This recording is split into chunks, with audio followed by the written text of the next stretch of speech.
നമ്മൾ സംസാരിക്കുന്നത് NPD അല്ലെങ്കിൽ നാർസിസിസ്റ്റ് പേഴ്സണാലിറ്റി ഡിസോർഡറിൻ്റെ ഐസൊലേഷൻ എന്ന് പറയുന്നൊരു ട്രീറ്റിനെ കുറിച്ചാണ്. അപ്പോൾ ഇത് കേൾക്കുന്ന ആളുകൾ തീർച്ചയായിട്ടും ഒരുപക്ഷെ ഒരു ഫാമിലി ഇഷ്യൂസിൽ അല്ലെങ്കിൽ മാരേജ് ഇഷ്യൂസിൽ, അതായത് കുടുംബ പ്രശ്നങ്ങൾ, അതേപോലെ വിവാഹ പ്രശ്നങ്ങൾ, അത്തരത്തിലുള്ള കാര്യങ്ങളിൽ അത് സോൾവ് ചെയ്യാൻ വേണ്ടി ഇടപെടുന്ന വ്യക്തികളാണെങ്കിൽ വളരെ ഗൗരവത്തോടെ നിങ്ങളത് കേട്ട് മനസ്സിലാക്കേണ്ട ഒരു കാര്യമാണ്.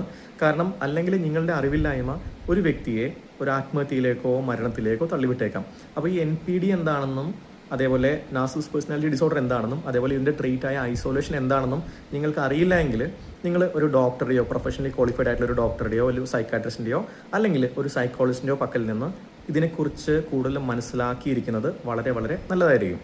അപ്പോൾ എന്താണ് ഈ ഐസൊലേഷൻ എന്ന് പറഞ്ഞാൽ, ഈ ഒരു നാർസിസിസ്റ്റ് ബിഹേവിയർ ഉള്ള ആൾ, ഈ നാർസിസിസ്റ്റ് അബ്യൂസ് എന്ന് പറഞ്ഞൊരു കാര്യം, അതായത് നാർസിസിസ്റ്റ് ആയിട്ടുള്ള ആൾ ചെയ്യുന്ന ഒരു കാര്യമാണ് പലതരത്തിലും ഏറ്റവും ക്ലോസ് ആയിട്ടിരിക്കുന്ന അടുത്തിരിക്കുന്ന ആ ഒരു പങ്കാളിയെ പലതരത്തിലും പീഡിപ്പിക്കുക എന്നുള്ളത്. അതൊരു പക്ഷേ മാനസികവും വൈകാരികവുമായിട്ടുള്ള പീഡനമായിരിക്കാം, അല്ലെങ്കിൽ ഒരുപക്ഷെ ശാരീരികമായിട്ടുള്ള പീഡനമായിരിക്കാം, അല്ലെങ്കിൽ സാമ്പത്തികമായിട്ട് ഫിനാൻഷ്യൽ അബ്യൂസ് ആയിരിക്കാം, സെക്ഷൽ അബ്യൂസ് ആയിരിക്കാം.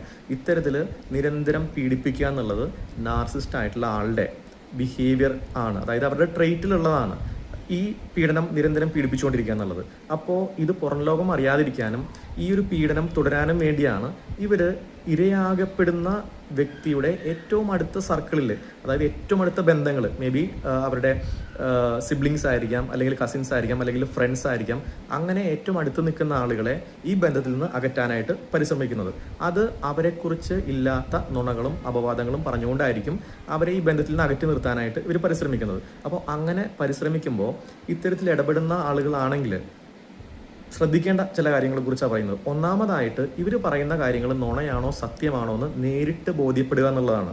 കാരണം ഇവരുടെ ഏറ്റവും അടുത്ത ഈ ഇരയാവുന്ന ആളുടെ ഏറ്റവും അടുത്ത ബന്ധുക്കളെ അല്ലെങ്കിൽ ഏറ്റവും അടുത്ത സുഹൃത്തുക്കളെ അല്ലെങ്കിൽ അവരുടെ വെൽവിഷേഴ്സിനെ അകറ്റാനായിട്ട് ഇത്തരത്തിൽ പല കാര്യങ്ങളും പറയുമ്പോൾ ഇത് സത്യമാണോ നുണയാണോ എന്ന് നേരിട്ട് ബോധ്യപ്പെടുക എന്നുള്ളതാണ് ഒന്നാമത്തെ കാര്യം.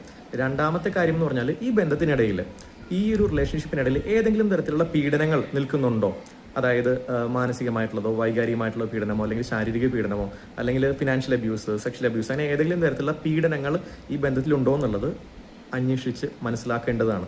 മൂന്നാമതായിട്ടൊരു കാര്യം എന്ന് വെച്ചാൽ ഈ പറയുന്ന വ്യക്തി ഈ ബന്ധങ്ങളെ അകറ്റി നിർത്താനായിട്ട് ഐസൊലേറ്റ് ചെയ്യാനായിട്ട് ശ്രമിക്കുന്ന വ്യക്തി വളരെ ഓപ്പൺ ആൻഡ് ട്രാൻസ്പെറൻ്റ് ആയിട്ടുള്ള, അതായത് ഏതെങ്കിലും തരത്തിലുള്ള ഇൻ്റർവെൻഷന് അല്ലെങ്കിൽ ഒരു കൗൺസിലിങ്ങിന് ഒക്കെ സഹകരിക്കുന്ന, അല്ലെങ്കിൽ മറ്റുള്ളവർ പറയുന്ന കാര്യങ്ങൾ കേട്ട് അതിനോട് സഹകരിക്കുന്ന ഒരു സഹകരണമുള്ള വ്യക്തിയാണോ എന്നുള്ളതും തിരിച്ചറിയേണ്ടതാണ്.